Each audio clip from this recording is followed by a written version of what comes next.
Hello students. पिछले lecture में एक क्वेश्चन दिए थे बनाने के लिए, आज इसको डिस्कस करेंगे, फिर आगे इसी चैप्टर को कंटिन्यू करेंगे जो कि गैसियस स्टेट का पार्ट 6 है। यदि आपने अभी तक पार्ट 1 to 5 नहीं देखे हैं तो हमारे चैनल पे जाके पार्ट 1 to 5 देख लें। तो इसमें जो है आपके पास एक ग्लास ट्यूब है जिसका की लेंथ 50 सेंटीमीटर है और ये ओपन है एटमॉस्फेयर में at a pressure of 75 centimetre of Hg। मतलब एटमॉस्फेरिक प्रेशर है 75 सेंटीमीटर ऑफ Hg और यही इनिशियल प्रेशर होगा एयर का। अब जो है इस ग्लास ट्यूब को एक मरकरी के सैंपल में ओपन एंड से डिप करते हैं। मतलब एक कंटेनर में आपके पास मरकरी फिलअप है, ठीक है, तो इसमें जो है डिप करते हैं downward up to half of its length. मतलब जब इसको डिप किए तो 25 सेंटीमीटर ऊपर बचा है 50 सेंटीमीटर में और 25 सेंटीमीटर डिप कर दिए हैं। अब जो है आपको फाइंड आउट करना है कि इसमें लेवल ऑफ मरकरी कितना है। मतलब मान लेते हैं कि x सेंटीमीटर तक मरकरी इस ग्लास ट्यूब में ऊपर चढ़ता है। x जो है मतलब ये जो हॉरिजॉन्टल लेवल मर्क्यूरी का है उससे कम ही होगा। क्यों? क्योंकि ये भी वॉल्यूम में आपका एयर फिलअप है और आइसोथर्मल कंडीशन ही होगा। टेम्परेचर तो एटमॉस्फेयर का सेम ही रहता है, सराउंडिंग का टेम्परेचर, तो टेम्परेचर कांस्टेंट है। जब आप इसको डिप किए तो वॉल्यूम इसका डिक्रीज हो गया, तो P1 V1 equal to P2 V2। Volume decrease हुआ तो प्रेशर जो है फाइनल इंक्रीज होगा आइसोथर्मल कंडीशन में। इनिशियली आपका वॉल्यूम था 50 इंटू एरिया, इस ग्लास ट्यूब का कुछ एरिया होगा इंटू हाइट, हाइट 50 है, फाइनल वॉल्यूम होगा। अगर ये x सेंटीमीटर तक लिक्विड आ गया तो फाइनल वॉल्यूम होगा 50 minus x, 50 minus x centimetre आपका हाइट होगा, 50 माइनस एक्स इंटू ए, इतना फाइनल वॉल्यूम हो जाएगा।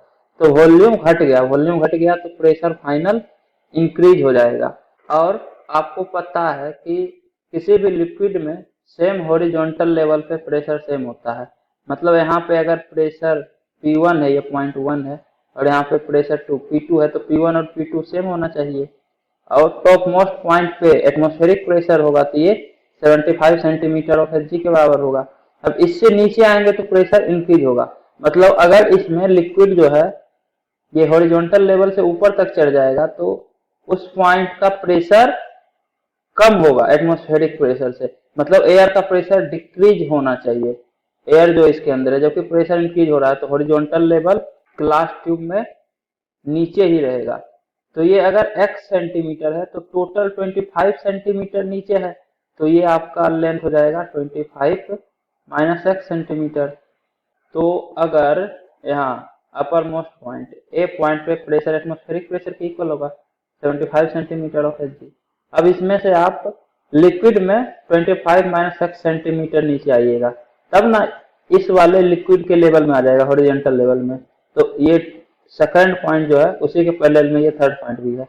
तो थर्ड और फर्स्ट दोनों हॉरिजॉन्टल लेवल में है, तो जितना प्रेशर थर्ड पे होगा उतना ही प्रेशर फर्स्ट पॉइंट पे होगा। इस तरफ सेकंड इसलिए नहीं लिए क्योंकि इधर थोड़ा सा समझने में दिक्कत होगा, इस तरफ पूरा साफ है। तो प्रेशर एट ए 75 सेंटीमीटर प्लस 25 माइनस एक्स और नीचे आ रहे हैं तो इतना प्रेशर बढ़ जाएगा थर्ड पॉइंट पे। तो प्रेशर एट थर्ड पॉइंट होगा 100 माइनस एक्स, इतना सेंटीमीटर ऑफ Hg। और प्रेशर एट 1 और प्रेशर एट 3 सेम ही है क्योंकि ये सेम हॉरिजॉन्टल लेवल पे है। और प्रेशर एट 1 जो है प्रेशर अप्लाइड बाय एयर है, तो प्रेशर अप्लाइड बाय एयर और प्रेशर एट 0.1 दोनों सेम ही होगा क्योंकि एयर के द्वारा ही 0.1 पे प्रेशर अप्लाई हो रहा है। तो pressure of air P final equal to 100 minus x centimetre of Hg होगा। अब जो है बॉयल्स लॉ लगा दीजिए, P1 V1 equal to P2 V2। Initially pressure था 75 सेंटीमीटर और वॉल्यूम था 50 इंटू ए, तो P1 V1, P initial 75 into V initial 50 into A, P final 100 minus X into V final 50 minus X into A into 50 minus X into A. Area से area cancel out. अब यहाँ से x का value आ जाएगा। इसको जब solve कीजिएगा तो क्वाड्रेटिक इक्वेशन बनाएगा। ये जो है 3750 होगा, और 100 into 50 5000 minus 100x minus 50x, तो minus 150x plus x square, ये आपका बनेगा x square minus 150x plus 1250 equal to 0। अब सोल्व कीजिए, तो सोल्व करने के बाद x का जो है दो वैल्यू आएगा, x इक्वल टू होगा minus b plus minus under root b square minus 4ac upon 2a। ये फॉर्मूला पढ़े हैं क्वाड्रेटिक इक्वेशन को सोल्व करने के लिए। तो b इक्वल टू है माइनस 150, तो माइनस b होगा 150, तो x equal to 150 plus minus under root b square 150 into 150 22500 minus 4 into 1250 divided by 2 into a1 है तो 2 इंटू 1, तो ये जो है 22500 माइनस 4 इंटू 1250, ये आता है 17,500। ये एक्चुअली में 5000 आता है, 1250 इंटू 4 तो 17,500 आएगा। तो 150 plus minus under root 17,500 upon 2। अब 17,500 इसका अंडर रूट आता है 132.28, तो x का वैल्यू आएगा 150 प्लस माइनस 132.28 अपॉन 2। तो यहाँ से एक वैल्यू तो आता है 141.14, दूसरा वैल्यू आता है 8.86। अब 141.14 ये वाला तो रिजेक्टेड होगा, क्योंकि लेंथ ऑफ मरकरी कॉलम भी 50 है, तो 50 से ज्यादा लेंथ तो नहीं ही जा सकता हॉरिजॉन्टल कॉलम में। मरकरी जो है फुल हाइट अटेंड कर ले ग्लास ट्यूब का, तो ये मैक्सिमम 50 सेंटीमीटर अटेंड कर सकता है, उससे ज्यादा हाइट नहीं हो सकता है, तो ये वाला तो रिजेक्टेड ही होगा। 8.86 सेंटीमीटर वाला करेक्ट है, मतलब जब आप इसको हाफ डीप कीजिएगा तो उसमें से 8.86 सेंटीमीटर मरकरी इस ग्लास ट्यूब के अंदर हाइट अटेंड करेगा, उसके अलावा एयर फिलअप रहेगा। जबकि आप देखें तो 25 सेंटीमीटर मरकरी को ग्लास ट्यूब जो है डिप किया गया है, तो 8.86 ही इसमें मरकरी हाइट अटेंड किया, मतलब हॉरिजॉन्टल लेवल से ऊपर जो है लिक्विड का लेवल नहीं चला, मतलब मरकरी इस केस में हाइट एच तक ऊपर नहीं फिलअप हुआ ग्लास ट्यूब में, नीचे ही रह गया जितना होना चाहिए। मतलब ये जो कंटेनर में मरकरी था उससे भी कम लेवल तक मरकरी जो है ग्लास ट्यूब में फिलअप हुआ। इसके बाद measurement of gas pressure by manometer. तो मैनोमीटर से गैस का प्रेशर मेजर करना है। तो आपके पास ये कंटेनर में गैस भरा हुआ है, अब यू शेप्ड का ट्यूब यहाँ कनेक्टेड है, देख लीजिए, और इसमें लिक्विड भरा हुआ रहता है, ये जो यू ट्यूब है, यू शेप का ट्यूब है, इसलिए इसको यू ट्यूब बोलते हैं। अब इसमें क्या होता है कि इस तरफ गैस फिलअप है, तो गैस फिलअप है तो इस वाले टॉप मोस्ट पॉइंट पे गैस का प्रेशर अप्लाई होगा। तो इस टॉप मोस्ट पॉइंट जो लिक्विड का है, यहाँ पे जो प्रेशर होगा ये प्रेशर ऑफ गैस होगा या फिर प्रेशर ऑफ एयर। और आपको पता है कि लिक्विड के अंदर सेम हॉरिजॉन्टल लेवल पे प्रेशर सेम रहता है, मतलब यहाँ पे जो प्रेशर होगा वही प्रेशर यहाँ पे भी होगा, और इससे हाइट एच ऊपर, मतलब ये जब गैस इसमें फिलअप होगा तो लिक्विड का हाइट इस तरफ जो है यूट्यूब में ज्यादा रहेगा इस तरफ से, क्योंकि ये कुछ हाइट अटेंड करेगा प्रेशर को मेंटेन करने के लिए। जैसे यहाँ तक लिक्विड है तो इसके बाद इधर वैक्यूम है, तो वैक्यूम का प्रेशर 0 होता है, तो इस पॉइंट पे प्रेशर 0 होगा। अब इस तरफ जो है ये वाला पॉइंट और ये वाला पॉइंट दोनों का प्रेशर सेम होना चाहिए, तो प्रेशर जो एयर के द्वारा अप्लाई हो रहा है ये एच हाइट जो लिक्विड का है वही तो मेंटेन करेगा। प्रेशर जैसे जैसे लिक्विड में नीचे आते हैं रो जी एच से बढ़ता है। अगर इस तरफ वैक्यूम रहेगा तो दोनों तरफ सेम लेवल तक लिक्विड रहता है, लेकिन जब गैस भराता है तो ये प्रेशर अप्लाई करता है, ये इस तरह से फोर्स अप्लाई कर रहा है, इस तरह से force equal to pressure into area वाले फॉर्मूला से। तो ये प्रेशर जो अप्लाई करेगा तो लिक्विड जो है नीचे की तरफ शिफ्ट होगा और इस तरफ ऊपर की तरफ शिफ्ट होता है, ताकि प्रेशर मेंटेन रख सके। सेम हॉरिजॉन्टल लेवल पे प्रेशर सेम होना चाहिए, तो यहाँ पे प्रेशर जो है एयर के द्वारा कुछ प्रेशर अप्लाई हो रहा है, वही प्रेशर यहाँ पे होना चाहिए। और अगर इसके बाद हाइट एच अगर अटेंड नहीं करेगा तो वैक्यूम है, तो इस तरफ तो प्रेशर 0 होगा, तो इस तरफ भी प्रेशर 0 होना चाहिए, जो कि होगा नहीं। एयर कुछ ना कुछ प्रेशर अप्लाई कर रहा है तो यहाँ पे प्रेशर 0 होगा नहीं, तो इसलिए एच हाइट ऊपर चला जाता है लिक्विड प्रेशर को मेंटेन करने के लिए। तो आप रो जी एच इस वाले फॉर्मूला से प्रेशर एट दिस पॉइंट निकाल सकते हैं, क्योंकि इससे h हाइट ऊपर तक लिक्विड है, उसके बाद वैक्यूम है, तो वैक्यूम के कारण तो प्रेशर जीरो, तो इस पॉइंट पे प्रेशर जीरो होगा, और इसके बाद जितना नीचे आएंगे h हाइट तक तो उतना प्रेशर इंक्रीज हो जाता है लिक्विड में, तो जीरो प्लस रो जी एच, तो इस पॉइंट पे प्रेशर हो जाएगा रो जी एच, और हॉरिजॉन्टल लेवल पे प्रेशर सेम रहता है। मतलब अगर इसको आप फर्स्ट पॉइंट मानते हैं, इसको सेकंड पॉइंट मानते हैं, तो pressure at first point equal to pressure at second point, ये रो जी एच के इक्वल होगा। और प्रेशर एट फर्स्ट पॉइंट, ये जो है एयर के द्वारा प्रेशर अप्लाई हो रहा है फर्स्ट पॉइंट पे, तो pressure at first point equal to pressure of gas, तो pressure of gas equal to rho G H, इतना पास्कल और इतना न्यूटन पर मीटर। या फिर इसी को आप लिख सकते हैं एच सेंटीमीटर ऑफ एच जी, क्योंकि मैनोमीटर में जो लिक्विड यूज होता है ये मरकरी रहता है, तो मरकरी में अगर आप h हाइट नीचे आते हैं तो h सेंटीमीटर ऑफ एच जी, इतना के इक्वल प्रेशर इंक्रीज हो जाता है। मतलब अगर यहाँ पे प्रेशर जीरो है तो 0.2 पे pressure h centimetre of H जी हो जाएगा, अगर यहाँ पे कुछ प्रेशर P है तो 0.2 पे प्रेशर होगा P plus h centimetre of H G, तो इस तरह से pressure of gas h centimetre of H जी के इक्वल हो जाएगा। अगर रो जी एच ये वाला फॉर्मूला लगाइएगा तब आपका प्रेशर पास्कल में आएगा, तो किसी भी तरह से आप निकाल सकते हैं।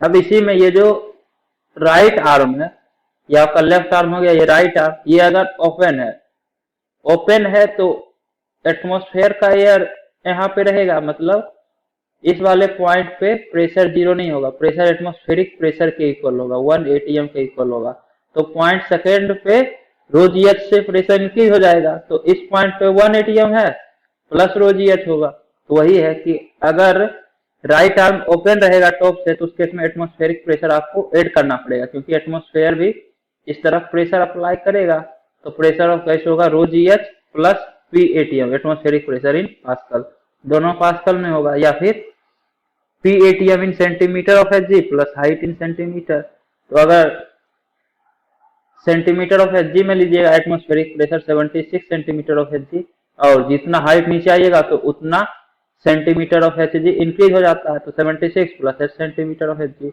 तो एटमॉस्फेरिक प्रेशर अगर आप सेंटीमीटर ऑफ एच जी में लीजिएगा तो उस केस में हाइट भी आपको सेंटीमीटर में लेना पड़ेगा। तो आप किस टर्म में प्रेशर निकालना चाहते हैं वो वाला फॉर्मूला आप अप्लाई कीजिए, आंसर आपका आ जाएगा। इस तरह से आप प्रेशर ऑफ गैस कैलकुलेट कर सकते हैं। इसके बाद है कनेक्टिंग वेसल्स प्रॉब्लम। तो एक्चुअली में आपके पास दो वेसल है, ठीक है,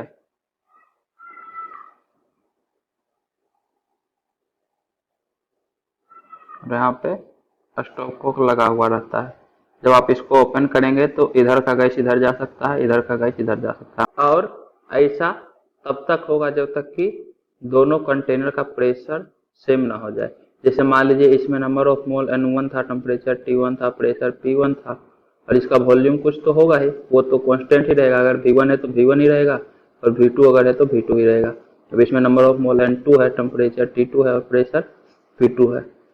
तो जिसमें प्रेशर ज्यादा रहेगा, आपको पता होगा कि हायर प्रेशर से लोअर प्रेशर की तरफ गैस मूव करता है, तो प्रेशर जिसमें ज्यादा होगा उस कंटेनर से दूसरे कंटेनर में गैस जो है मूव करेगा, और ऐसा तब तक होगा जब तक कि दोनों कंटेनर का प्रेशर सेम ना हो जाए। मान लीजिए कि फाइनल प्रेशर दोनों में पी हो गया, तो वही है कि final pressure in the connected vessel should be the same even if they are maintained at different temperature. तो अगर दोनों डिफरेंट टेम्परेचर T1 और T2 पे मेंटेन रहेगा तब भी दोनों में फाइनल प्रेशर सेम हो जाएगा। और उसके बाद अननोन पैरामीटर को डिटरमाइन करने के लिए आप ये रखिए कि number of mole initially, total number of mole initially equal to total number of mole finally. जैसे इसमें N1 मोल था, इसमें N2 मोल था, तो इनिशियली टोटल नंबर ऑफ मोल कितना है N1 प्लस N2, तो फाइनली भी दोनों कंटेनर में total mole N1 plus N2 के बराबर ही होगा, क्योंकि कहीं और से गैस तो आ ही नहीं रहा है, बस इस कंटेनर से इसमें चला जाएगा या इस कंटेनर से इसमें चला जाएगा। ये बस प्रेशर पे डिपेंड करेगा कि कौन से कंटेनर से किस में मोल आएगा, लेकिन number of total gas initial and number of total gas final are same. Total number of mole initially और फाइनली सेम होगा, जहां पे number of mole equal to PV/RT। इस फॉर्मूला से आप नंबर ऑफ मोल डिटरमाइन कर सकते हैं। PV equal to nRT, ideal gas equation ही तो ये है, तो number of mole equal to PV upon RT। इससे रिलेटेड क्वेश्चन है, a volume of 2 litre of a gas at temperature 327 degree Celsius and pressure of 2 atm is enclosed in a sphere. It is connected to another sphere by a tube and a stopcock. The second sphere is initially evacuated and the stopcock is closed. If the stopcock is open, the temperature of the gas in a second sphere is 27 degree Celsius, while the first sphere is maintained at its initial temperature. Find the value of final pressure. Volume second sphere equal to 1 litre. तो आपके पास जो है 2 litre का एक sphere है, 2 litre का, ठीक है। इसका टेम्परेचर है 327 डिग्री सेल्सियस और प्रेशर है 2 atm। तो इसमें नंबर ऑफ मोल N1 मान लीजिए होगा। अब इसको दूसरे स्फीयर से कनेक्ट किए पाइप के द्वारा और यहाँ स्टॉप कोक लगा दिए। जब ये ओपन करेंगे तो गैस जो है दूसरे स्फीयर में भी जा सकता है, वो डिपेंड करेगा कि किस स्फीयर का प्रेशर ज्यादा है। तो दूसरा स्फीयर का वॉल्यूम है 1 लीटर और इसको इवैक्यूएट किए, मतलब इसके अंदर कुछ भी नहीं है, ये वैक्यूम है, सिर्फ स्फीयर का वॉल्यूम है 1 लीटर। अब स्टॉप कॉक क्लोज्ड है, तो जब स्टॉप कॉक ओपन करेंगे तो क्या होगा, इधर से गैस इस तरफ जाएगा क्योंकि इस तरफ प्रेशर 2 atm है और इस तरफ प्रेशर तो 0 होगा, तो हायर प्रेशर से लोअर प्रेशर की तरफ गैस ट्रेवल करेगा और इस स्फीयर का टेम्परेचर मेंटेन्ड है 27 डिग्री सेल्सियस। तो ये तब तक मूव करेगा जब तक कि फाइनल प्रेशर दोनों स्फीयर का सेम ना हो जाए। तो मान लीजिए कि फाइनल प्रेशर दोनों स्फीयर में P हो गया और number of mole initially, total number of mole initially and total number of mole finally बराबर होना चाहिए। तो इनिशियली N1 मोल ही है, इसमें तो 0 मोल है, तो total number of mole finally N1 के इक्वल होना चाहिए और N1 equal to PV upon RT। इस फॉर्मूला से आप N1 निकाल सकते हैं। इनिशियल कंडीशन में प्रेशर था 2 atm, वॉल्यूम था इसका 2 लीटर, 2 लीटर ही था ना, हाँ, अपॉन R 1/12, टेम्परेचर है 327 डिग्री सेल्सियस, तो इसको केल्विन में कन्वर्ट कीजिए तो 327 प्लस 273 ये 600 केल्विन आएगा। तो इनिशियल नंबर ऑफ मोल हो जाएगा ये 50 टाइम्स, तो 2 इंटू 2 4 अपॉन 50, इतना मोल है इनिशियली, तो फाइनली भी इतना ही मोल होना चाहिए। अब अगर इसका प्रेशर P है तो इसके अंदर मोल होगा N2, तो N2 इक्वल टू P पता नहीं है इंटू वॉल्यूम, वॉल्यूम तो 2 लीटर ही होगा इसका, तो into 2 upon R 1/12 into temperature इतना ही मेंटेन्ड है स्फीयर का, तो इंटू 600, तो ये होगा 2P अपॉन 50। और इसमें मान लीजिए N3 मोल है, तो N2 plus N3 equal to N1 तो होना ही चाहिए। फाइनली अगर इसमें N2 और इसमें N3 मोल है तो N2 इतना आ गया, N3 आएगा P, प्रेशर P है, वॉल्यूम 1 लीटर है, अपॉन R 1/12, टेम्परेचर है 27 डिग्री सेल्सियस, मतलब इतना प्लस 273 इतना केल्विन, मतलब 300 केल्विन, तो इंटू 300, तो 12 ये जो है 25 टाइम्स, तो P अपॉन 25 इतना नंबर ऑफ मोल है N3। अब N1 4 upon 50 equal to N2 plus N3, N2 आया 2P अपॉन 50 या फिर इसको P अपॉन 25 लिखिए और N3 भी P अपॉन 25 ही है, तो total 2P upon 25 equal to 4 upon 50, 2P upon 25 equal to 4 upon 50, 25 से 2 टाइम, तो प्रेशर इक्वल टू 4 अपॉन 2 तो पहले से ही है और ये 2 इसका भी आएगा, तो इंटू 2 1 atm, मतलब फाइनल प्रेशर 1 atm रहेगा दोनों स्फीयर का, इसका भी प्रेशर 1 atm, इसका भी प्रेशर 1 atm। इसके बाद नेक्स्ट क्वेश्चन है, 2 flask of equal volume are connected by an arrow tube containing a total of 0.8 mole of H2 gas at 1 atm pressure and 27 degree Celsius temperature. One of the flask is then immersed into a bath kept at 227 degree Celsius while the other flask is maintained at 27 degree Celsius. तो आपको final pressure बताना है, क्या होगा, final mole of gas in each flask. इस flask में finally कितना number of मोल होगा ये आपको बताना है। तो आपके पास 2 फ्लास्क है। फ्लास्क आपका ये जो है इस टाइप का शेप होता है फ्लास्क का, लेकिन हम मानते हैं कि वेसल ही है। इस तरह से 2 वेसल है आपके पास और दोनों का वॉल्यूम सेम है। तो मान लेते हैं V वॉल्यूम का फ्लास्क है और टेम्परेचर जो है 27 डिग्री सेल्सियस, मतलब 300 केल्विन टेम्परेचर है दोनों का, 300 केल्विन 300 केल्विन, और प्रेशर 1 atm पे मेंटेन्ड है। दोनों का प्रेशर 1 atm है। तो अब क्या होता है कि एक फ्लास्क को फाइनली एक बाथ में डाल दिया जाता है, ठीक है, जिसका कि टेम्परेचर 227 डिग्री सेल्सियस है।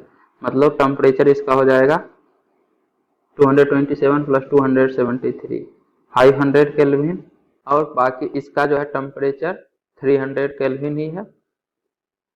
वॉल्यूम तो भी ही रहेगा। नंबर ऑफ मोल, अब अगर इसमें N1 N2 है तो इसमें N3 N4 मानिएगा, लेकिन N1 प्लस N2 और N3 प्लस N4 सेम होगा। प्रेशर फाइनल मान लीजिए दोनों का P है, दोनों में फाइनली प्रेशर का वैल्यू सेम ही होगा। अब N1 plus N2 number of मोल इसमें कितना होगा, PV upon RT, 1 into V upon R into temperature 300, और ये भी plus 1 into V upon R into 300, तो ये हो जाएगा 2V upon 300 R।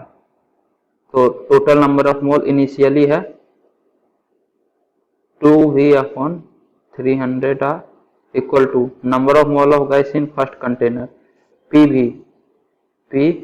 Upon RT 300 R plus N4 PV upon 500 R N3 plus N4।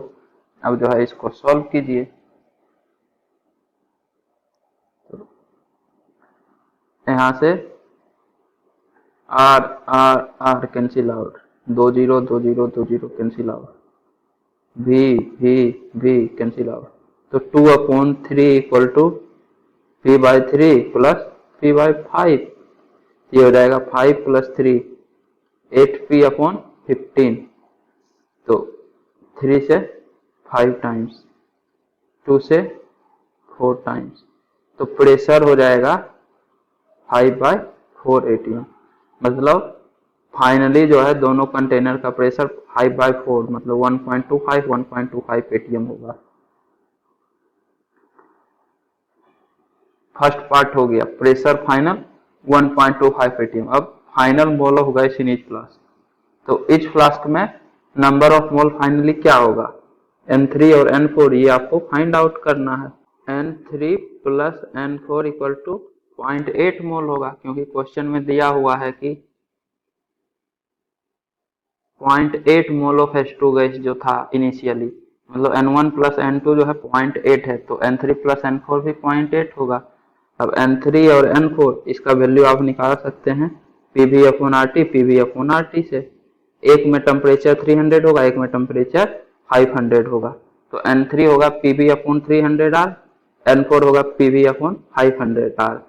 तो N3 अपॉन N4 का ratio हो जाएगा PV अपॉन 300 R, और इसको डिवाइड कीजिए PV अपॉन 400 R से, सॉरी 500 R से। PV से PV कैंसिल आउट, R से R कैंसिल आउट, तो 500 अपॉन 300, ये जो है 5/3 आएगा रेशियो। मतलब N3 अपॉन N4 का रेशियो पता है, N3 प्लस N4 पता है, तो N3 और N4 आप बता सकते हैं।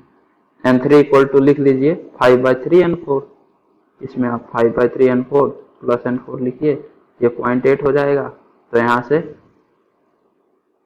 8/3 N4 इक्वल टू 0.8, तो N4 equal to 0.8 into 3 upon 8, तो 0.3 होगा N4 और N3 हो जाएगा 0.5। मतलब इसमें 0.5 मोल है और इसमें 0.3 मोल है। इस फ्लास्क में गैस का कितना मोल होगा ये भी बता दिए, 0.8 मोल में से, जो कि बाथ में इमर्स नहीं हुआ, मतलब जो 27 डिग्री सेल्सियस पे मेंटेन्ड है उसमें 0.5 मोल है, और जो 500 केल्विन टेम्परेचर पे है उसमें 0.3 मोल है फाइनली। इसके बाद एक और क्वेश्चन है, इसको आप खुद से अटेम्प्ट कीजिएगा, अगले लेक्चर में इसको डिस्कस करेंगे। कुछ भी हिंट वगैरह नहीं दे रहे हैं हम, आप खुद से सोचिएगा, अगले लेक्चर में हम सॉल्यूशन बताएंगे। उम्मीद करता हूं कि आपको ये वीडियो पसंद आई होगी। यदि आपको ये वीडियो पसंद आई है तो इसे लाइक करें, कमेंट करें और अपने दोस्तों के बीच शेयर करना ना भूलें। Thank you.